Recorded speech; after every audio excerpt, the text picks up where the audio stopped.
नमस्कार, स्वागत है आपका पीताम्बरा परिवार में।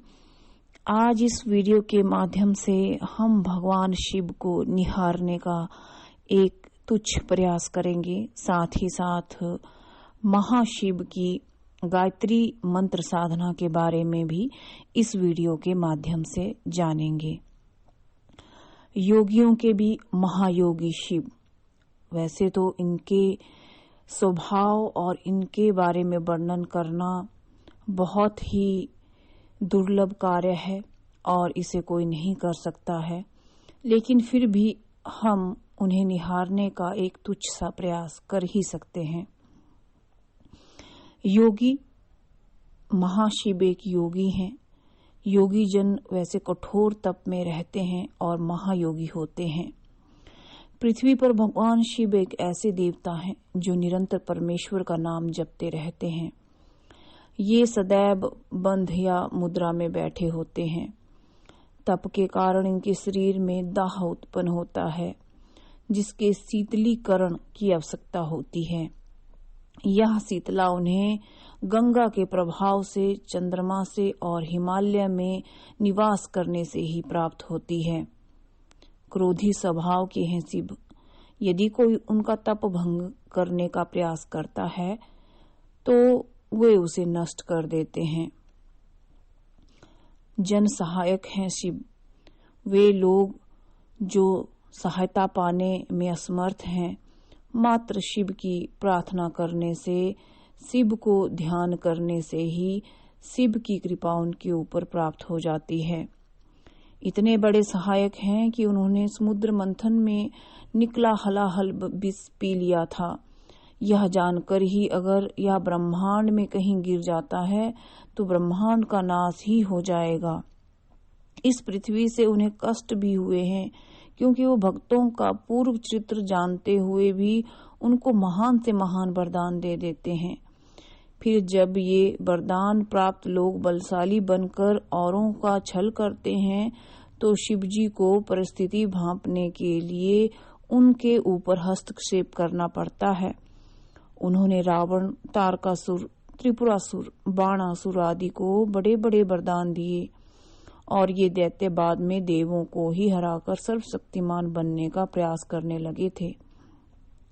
सामान्यतः भगवान शिव सबकी सहायता करते हैं, चाहे वो मनुष्य है, देव हैं या असुर हैं। भगवान शिव तो आशुतोष भी हैं। वे थोड़े में ही प्रसन्न हो जाते हैं।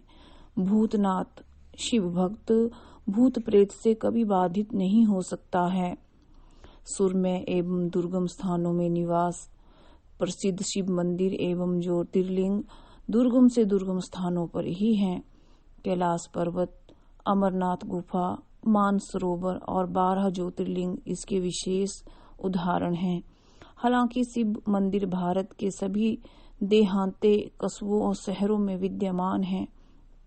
पूर्व काल के राजा महाराजा शिवजी या हनुमान जी के भक्त ही हुआ करते थे। आज भी सनातन धर्म की विरासत अब शुद्ध रूप से शिव भक्तों में ही पाई जाती है। विशेषतः दक्षिण भारत में आदि शंकराचार्य ने ही हिंदू धर्म को पुनर्जीवित किया है। उधर्वरेता पुरुष वे होते हैं जो कभी भी वीर्यपात नहीं होने देते, वीर्य के ओज को रूपांतरित कर लेते हैं। शिवजी उधर्वरेता होने के कारण संकल्प मात्र से प्रजनन कर सकते हैं। कोई कहते हैं कि सहन होने जितना पारा भक्षण करने पर वीर्य धीरे धीरे उधर्वगामी होता है। अतः पारे को शिवजी का वीर्य भी कहते हैं। सफुर को पार्वती का रजस्त्राव और अभ्रक को उनका डिंब कहते हैं।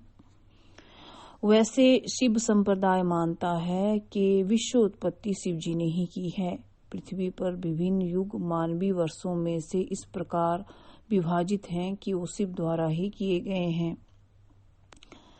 वैसे शिवजी के अधिकतर उपासनाओं में शंख का प्रयोग नहीं होता है, ना ही शिवलिंग पर शंख जल चढ़ाते हैं। यदि शिव का एक सदस्य बाणलिंग है तो दूसरा बाणलिंग पर शुद्ध जल डाल सकते हैं। फिर भी बाणलिंग जिसमें महादेव की पिंडी हो उस पर ही जल नहीं छिड़कना चाहिए। वैसे आरती के पूर्व शंखनाद करने की भी मनाही है, अतः आरती में शंखनाद शुभ माना जाता है। वाणलिंग वह लिंग है जो मानवी प्रेत नदी में फेंकने पर हड्डियों से बनते हैं। शिव जी को तुलसी पत्र नहीं चढ़ाए जाते हैं। हाँ, यदि तुलसी पत्र पहले विष्णु जी को सालिग्राम की शिला पर चढ़ाई गई हो तो ही फिर शिव को चढ़ाए जा सकते हैं। ज्येष्ठ कृष्ण अष्टमी को शिव जी की विधिवत पूजा होती है और चतुर्दशी को रेवती की पूजा नीले पुष्पों से होती है। वैसे शिव जी जो हैं वो अपने भक्तों को हमेशा उनके अपराधों की क्षमा करते हैं। मात्र बेलपत्र चढ़ाने से ही शिव की कृपा हो जाती है। बेलपत्र के पत्ते, सफेद पुष्प और अन्न को शिवजी की पिंडी पर चढ़ाया जाता है। उसे प्रसाद स्वरूप में ग्रहण नहीं करना चाहिए। इससे तीव्र विरक्ति उत्पन्न होती है जो सर्वमान्य व्यक्ति को अवांछित होती है। वैसे विभिन्न संप्रदायों के लोग शैव, कपाली, गोसावी, वीर शैव इत्यादि विभिन्न प्रकार के लिंग का प्रयोग करते हैं। मिट्टी के पार्थिव लिंग, चांदी की डिब्बी में लिंग, कंठस्थ लिंग, स्फुटिक लिंग, वाण लिंग, पंचसुखी लिंग, पत्थर के लिंग इत्यादि।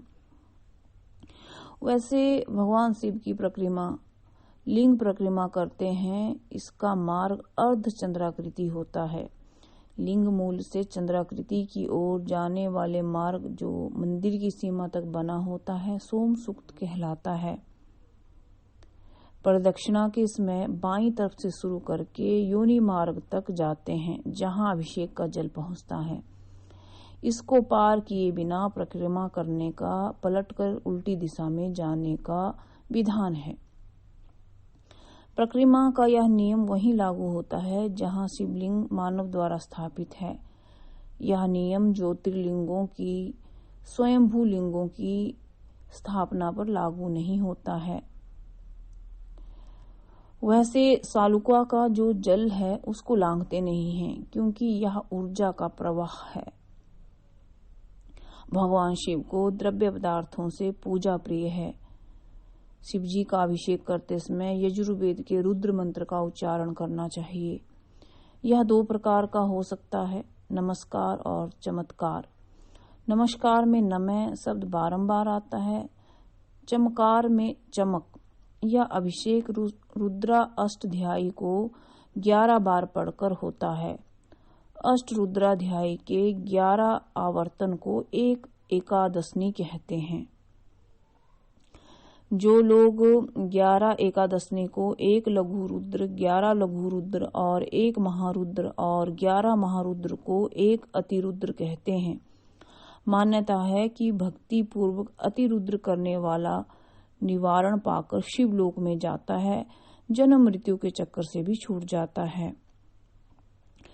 वैसे शिव नाम से युक्त मंत्र नमः शिवाय पंचाक्षरी मंत्र कहलाता है, जिसका अष्टारुद्राध्यायी में भी आपको उल्लेख मिल जाएगा, जो कि यजुर्वेद का अंग है। इस मंत्र में पवित्र अक्षर ओम लगाने से ओम नमः शिवाय बनता है, जो कि षडाक्षरी शिव मंत्र है। इस मंत्र का आध्यात्मिक बहुत ही विश्लेषण किया गया है। अलग अलग तरह के विश्लेषण हैं, तो थोड़ा सा हम उस पर नजर डाल लेते हैं। न मतलब सब लोगों से श्रेष्ठ देवता, म मतलब अध्यात्म के परम ज्ञानदाता और पापों को हरने वाले, शि उदार शांत, शिवजी का दीक्षा का कारक, वा वृषभ बैल वाहन होने का और वासुकी एवं वामांगी शक्तियों का प्रतीक, यह परमानंद और शिव भगवान का शुभ धाम। पंचाक्षरी में ओम का प्रयोग सगुण एवं निर्गुण परमात्मा का मेल करने की शक्ति होती है। ओम का उच्चारण बहुत भक्ति भाव एवं धैर्य के साथ ही आपको करना चाहिए। वैसे जो ओम नमः शिवाय मंत्र है उसका अपने आप में ही जाप आप कभी भी कर सकते हैं।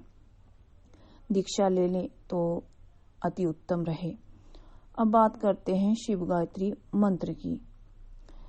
शिव गायत्री मंत्र है तत्पुरुषाय विद्महे महादेवाय धीमहि तन्नो रुद्र प्रचोदयात्। अब इसका अर्थ जान लेते हैं। अर्थ है, हम परमात्मा महादेव को भली भांति जानते हैं, हम महादेव पर ध्यान करते हैं। महादेव हमारी बुद्धि को शुभ कर्मों में प्रेरित करे।